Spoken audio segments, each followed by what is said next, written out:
քանի որ թեման այնպիսին է, որ բնական կլներ, որ բազմաթիվ մտքերի համընկնումներ կլինեն իմ նախապատրաստած խոսքի մեջ, ես կաշխատեմ այդ համընկնումները իմ խոսքից հանել։ Այնուամենայնիվ, պարոն Դավթյանը ինձ տեղ թողեց, որպեսզի ես խոսեմ արդարադատության, նաև քաղաքացիական, վարչական, սնանկության այդ մյուս հարաբերություններին, որովհետև փառք Աստծո մեր հասարակության գերակշռ հատվածը այդ ոլորտին առնչվում դատական համակարգի եւ ավելի քիչ մասը, դա Աստված որ ավելի քչանա քրեական արդարադատությանը։ Այնուամենայնիվ նախ կուզենայի հետևյալից սկսել, որ ցավոք սրտի այսօր մենք ունենք այնպիսի իրավական անվտանգային միջավայրի բացակայություն, որտեղ պարզապես դատաիրավական համակարգի ռեֆորմներ անցկացնելու կամ առաջարկներ ներկայացնելը գուցե կթվա ոչ առաջնահերթ։ Բայց միաժամանակ ես երեք վերջին օրերին, երբ որ պատրաստվում էի այս հանդիպմանը, տարօրինակ մի բանի եկա, եզրահանգման կամ բացահայտման, որ փաստացի կատարված միակ ռեֆորմը, որը էական, նոր դատաիրավական համակարգը ստեղծվել է 95-96 թվականներին, երբ հիմնադրվել է այն դատական համակարգը, որը մինչև օրս շարունակվում է ըստ էության, սահմանադրական արդարադատության առանձին ճյուղ, երաստիճան դատական համակարգ, նախաքննական, հետաքննական մարմինների տարանջատում եւ այս համակարգը հետագայում որոշակի փոփոխությունների բնական է ենթարկվել է, նախաքննությունը անջատվել է դատախազությունից, որ կհիշենք մեծ մասս, որ դատախազության վրա կար քննչական ուրեմն մարմնի նաև ներառում էր քննչական մարմինը եւ այլն։ Այնուամենայնիվ այդ ծանր պայմաններում 95-96 թվականներին կատարվել է մի ռեֆորմ, որը իր չափերով, իր տեսակով գուցե օրինակ է, թե ինչպես կարելի է անգամ ամենածանր պայմաններում գնալ այդ տեսակ ահռելի ռեֆորմի։ Եվ արդարացիորեն ասենք, որ այնուամենայնիվ այդ ռեֆորմի արդյունքում ստեղծվել էր դատախազական համակարգ, որը որոշ դեպքերում նաև իրոք կարողացել է անկախություն դրսևորել։ Եվ ես կարծում եմ, որ շատ սխալված չեմ լինի, եթե ասեմ, որ եթե չլիներ 2008 թվականի դատական համակարգին հասցված այդ կացնի հարվածը, գուցե թե մենք այսօր չունենայինք այս աստիճան աղետալի վիճակ մեր դատաիրավական համակարգում։ Բայց ես ուզում եմ նաև արձանագրել, որ երկրորդ հարվածը մենք ստացանք 16-18 թվականներին, երբ սահմանադրական փոփոխությունների արդյունքում դատական համակարգի կախվածությունը, եթե նախկինում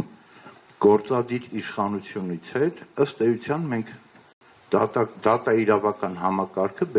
մցրեցինք քաղաքական մեծամասնության տակ։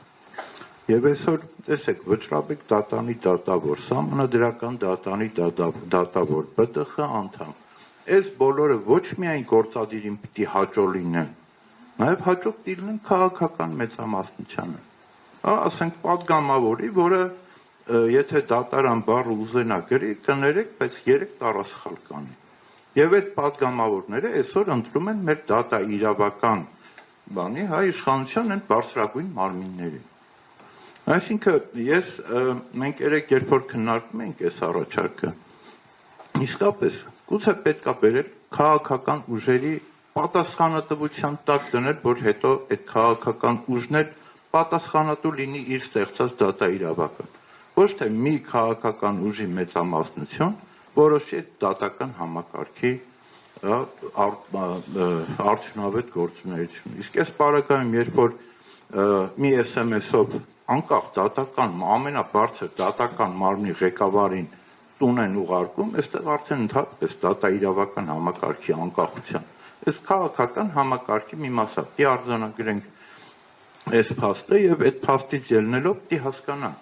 հետագա ինչպիսի գործողություններ կամ ինչպիսի գործընթացների արդյունքում կամ պիտի համապատասխանեցնենք այս իրականությունը, քաղաքական պատասխանատվություն դնենք դատաիրավական համակարգի անկախ կամ անաչառ գործունեություն անաչառությունը ես կուզեի այստեղ կամ ընդհակառակը ինչ քայլերի արդյունքում պիտի կարողանանք ամբողջությամբ այդ տարանջատենք այդ երկու համակարգերի կապվածությունը իրարից եւ այս պայմաններում իհարկե ես այսօր կուզենայի մեր այն առաջարկներից խոսել որոնք շատ կոնկրետ են եւ որոնք ուղղված են օրինակ արդարադատության որակը բարձրացնելու համար հիմա հետ գնամ այդ քաղաքացիական եւ վարչաիրավական հարաբերություններ տեսեք 18 թվականից հետո երբ որ այդ ելույթները եղան անկախ դատական համակարգի անկախ դատարանների միջոցով հասարակության խնդիրների լուծման լինելով պրակտիկ իրավաբան կարող եմ այդ նաեւ որպես այդ ընթացքին ծանոթ մասնագետ արձանագրեմ, որ քաղաքացիների մոտ սկսեց դատարաններ հայցերի մեծ հոսքեր, որտեղ այդ տարիների ընթացքում կուտակված անարդարությունները մարդիկ որոշում են լուծել արդեն արդար դատարանների միջոցով ու դատական համակարգը ըստ էության կաթվածահար է, որտեղ ես գիտեմ, որ վարչական դատարանում դատավորներ են եղել, ովքեր տարեկան քննել են ավելի քան 1800 գործեր։ Այս մի դատավորի համար, որպեսզի հասկանանք ինչ թիվա, պիտի բաժանենք 1 տարվա օրերի վրա ու հասկանանք, արդյոք այդ դատավորը այդ պայմաններում կարող է ուրեմն որակյալ արդարադատություն իրականացնել։ Նույն իրավիճակը քաղաքացիական գործերով էր, երբ որ էլի մարդիկ բոլոր իրենց խնդիրները որոշում էին լուծեին դատական համակարգի միջոցով, որտեղ եթե նախկինում համարում էին, որ դատավորը կոռումպացված է, դատավորը իշխանություններինն է, բանինն է, համայնքի ղեկավարինն է եւ այլը, հիմա ստեղծվել է պայմաններ, որ ես իմ տան գույքային հարցերը, չգիտեմ, հողի հարցը, սեփականության իրավունքի գրանցման հարցը կամ այսինչ հիմնարկի հետ իմ ստանալիքի հարցը լուծեմ դատարանի միջոցով։ Մենք այդ իրավիճակից ելնելով արդեն նախկինում եղած, մենք օրինակ առաջարկում ենք Առաջի Ասիանի երկօղակ դատական համակարգի նոր մոդել, որտեղ ուրեմն նվազ, մինչև 3 միլիոն դրամի գործերը կամ թեթև գույքային գործերը կքննել թաղային դատարանը, դրանից հետո արդեն ավելի բարձր գույքային վեճերը 3 միլիոնից ավել գույքային կամ բարդություն ունեցող ժառանգության հարցեր եւ այլը կլուծեր երկրորդ օղակի դատարանը։ Դրանով էականորեն կարող ենք նվազեցնել դատարանների ծանրաբեռնվածությունը, ինչի հաշվին ակնհայտ է, որ կբարձրանար արդարադատության որակը։ Դե բնականաբար մեր ռեֆորմներ այդ առաջարկները այս իշխանության ժամանակ թեև արվել են, բայց ուշադրության չեն արժանացել, իսկ որպեսզի արվեր դրա համար պետք էր մյուս տարբերակը, որ մենք ինքներս քաղաքական իշխանություն կարող էինք դառնալ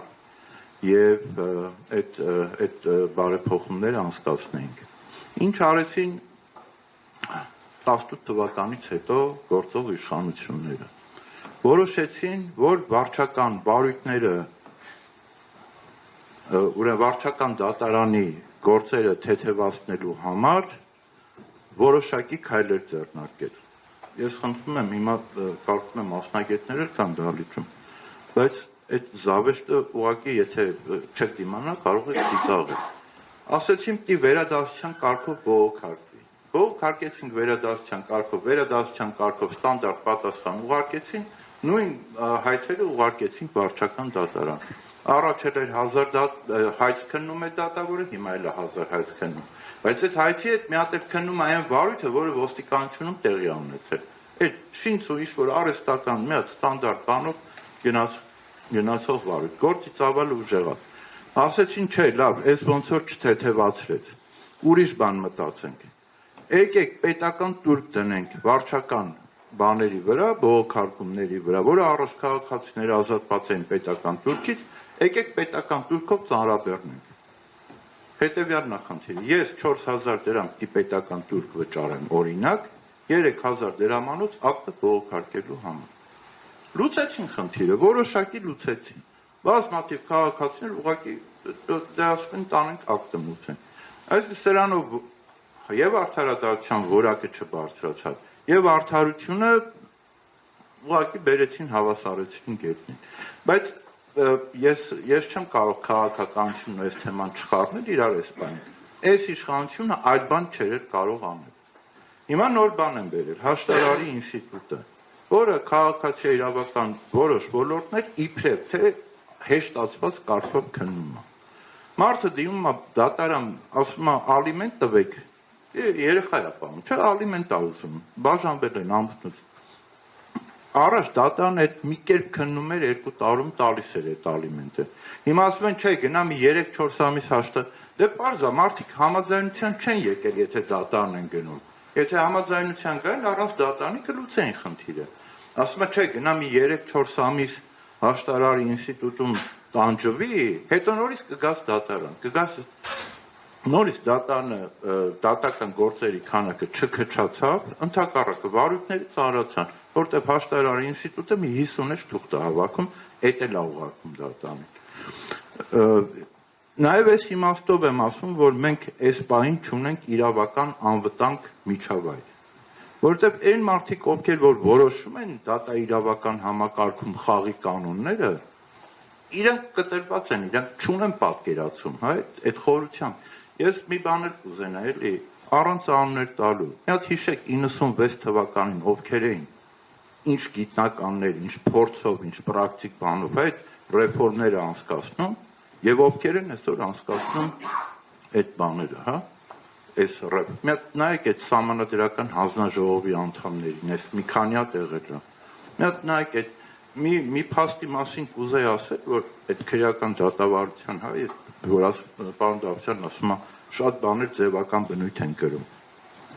Քրեական դատավարության օրենսգիրքը բերվեց խորհրդարան նախագիծը 2012 թվականին 5-րդ գումարման ազգային ժողովի քննարկմանը։ 5 տարի քննարկելուց հետո, պարոն Դավթյան, ինձ գուղի եթե ինչ-որ բան սխալ ասեմ, 17 թվականին այդ նախագծի կեսին չէին հասել դեռ։ Այն ծավալի աշխատանք, ամեն հոդվածի վրա, ամեն էլի բավականին անհամեմատ ավելի լավ կազմով ու եթե դուք արդեն 7-րդ գումարման ազգային ժողովի կապсан, չէ՞, ընդունեց այդ բանը, թե վեց։ Այդ մի հատ նախորդն է։ 21-ին ընդունեց, 22-ին ընդունեց։ Հա, բայց քննարկումներն արեց նախորդ բանը։ Մի շատ, ես հիշում եմ, մի շաբաթ տևեց քրեական դատավարության օրենսգրքի հանձնաժողով մտնելու բանը առաջին թերսման ուղարկելու։ Այդ նույն բանով կարող ենք մենք խոսել ապօրինի գույքի այդ բանի, այդ օրենքի մասին։ Դրա քննարկումները դիլետանտ,